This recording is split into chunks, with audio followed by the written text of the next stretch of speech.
మా అన్నయ్య షర్ట్ వేసుకొని నా ముందే నిల్చుంటావా? నీ పని చెప్తానండ.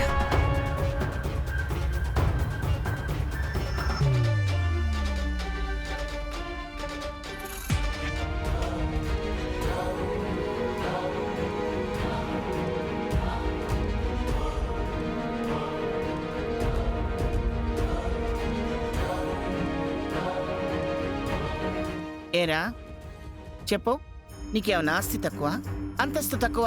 కోటీశ్వరుడురా నువ్వు. కావాలనుకుంటే నిన్ను మించిన సంబంధం వస్తుంది. అలాంటి సంబంధాలన్నీ వదులుకొని ఈ పేదింటమ్మాయిని ఎందుకు కోడలుగా చేసుకున్నావురా? ఎంత ఆలోచించినా నాకైతే ఏం అర్థం కాదు.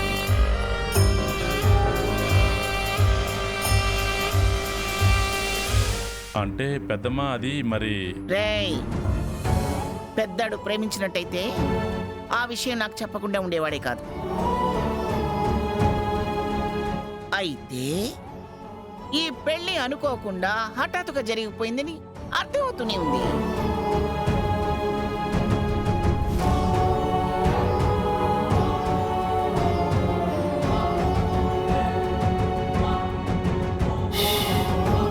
ఏమిటి కారణం? ఏమిటి అసలు ఏం జరిగింది?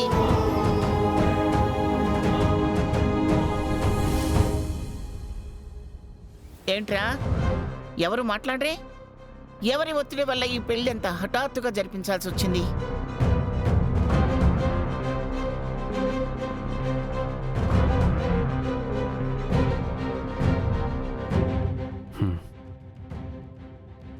మాట్లాడమేమిట్రా? అడక ముందే లోడలోడా అని అన్నీ చెప్పేవాడివి. ఇప్పుడు అడిగినా కూడా నీళ్లు నములుతున్నావంటే ఖచ్చితంగా ఏదో జరిగే ఉంటుంది.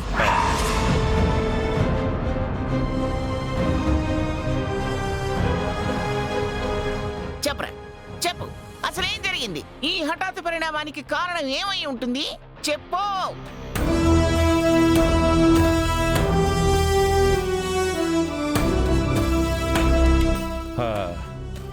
అదేం లేదు పెద్దమ్మా.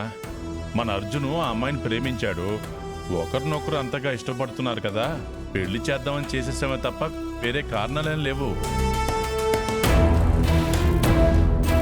ఒరేయ్, మనిషి నిజం చెప్పేటప్పుడు కళ్ళు నిప్పు కణికల్లా మెరుస్తూ ఉంటాయి.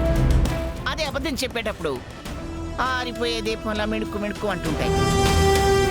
రేయ్, నీ నోరు చెప్పేది నిజమో అబద్ధమో నీ కళ్ళే చెప్తున్నాయి.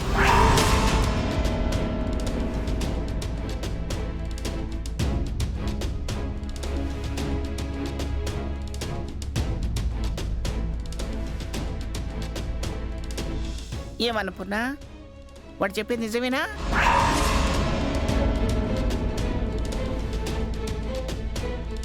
అత్త యాక్సిడెంట్ విషయం గురించి చెప్తాదా ఏంది? వాడి ప్రేమ కారణంగానే పెళ్లి జరిగిందా లేకపోతే ఇంకేమైనా కారణం ఉందా?